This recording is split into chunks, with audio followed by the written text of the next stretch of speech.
రాజ్ యామినీల పెళ్ళికి ఇంట్లో వాళ్ళందరూ బయలుదేరుతారు. ఇక రాహుల్ రాకపోవటంతో రుద్రాణి అయితే నా కొడుకు ఎక్కడా అని చెప్పి అడుగుతుంది. ఏమో బాత్రూంలో దూరి అరగంట అయింది ఇంకా రాలేదు, నాకేం తెలుసు అని చెప్పి స్వప్న వచ్చేస్తుంది. అది చూసి అక్కడ ఉన్న వాళ్ళందరూ ఒక్కసారిగా షాక్ అవుతారు. ఇక రుద్రాణి అయితే నా కొడుకు ఏమయ్యాడో తెలియదు అంటావా, ఉండు నీ పని తర్వాత చెప్తాను, అసలు వాడికి ఏమైంది, ఇంకా బాత్రూంలో నుంచి బయటకు రాకపోవడం ఏంటి అని చెప్పి రుద్రాణి వెంటనే పైకి వెళ్తుంది.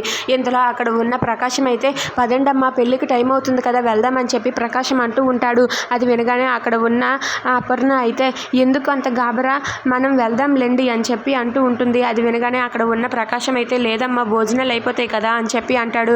దాంతో ఇంట్లో వాళ్ళందరూ ఒక్కసారిగా నవ్వుతూ ఉంటారు. అసలు వీడు ఎలాంటి వాడు, వీడిని అసలు ఏమనాలి అని చెప్పి వాళ్ళైతే నవ్వుకుంటూ ఉంటారు.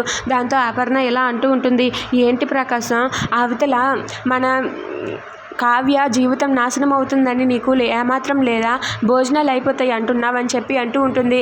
అవును వదిన, అవును నేను చాలా తప్పు మాటే అన్నాను, నన్ను క్షమించండి, ఎలాగైనా సరే మనం వెళ్ళి ఆ పెళ్ళిని ఆపాలి, ఆ పెళ్ళి జరగకుండా ఆపాలి, భోజనాల సంగతి తర్వాత అని చెప్పి అంటాడు. అది వినగానే అక్కడ ఉన్న అప్పు అయితే పెద్దత్తయ్య గారు మీరేం కంగారు పడకండి, అక్క ఆ పెళ్ళి చెడగొట్టడం కోసం ఏదో ఒక ప్లాన్ వేసే ఉంటుంది, మీరేం టెన్షన్ పడకండి అత్తయ్య గారు అంటూ అప్పు అయితే అపర్ణతో అంటూ ఉంటుంది. అది వినగానే అపర్ణ అయితే ఏం పెళ్ళి ఆపడమో ఏంటో నాకు చాలా కంగారుగా ఉంది అని చెప్పి బామ్మ అపర్ణ అనుకుంటూ ఉంటారు.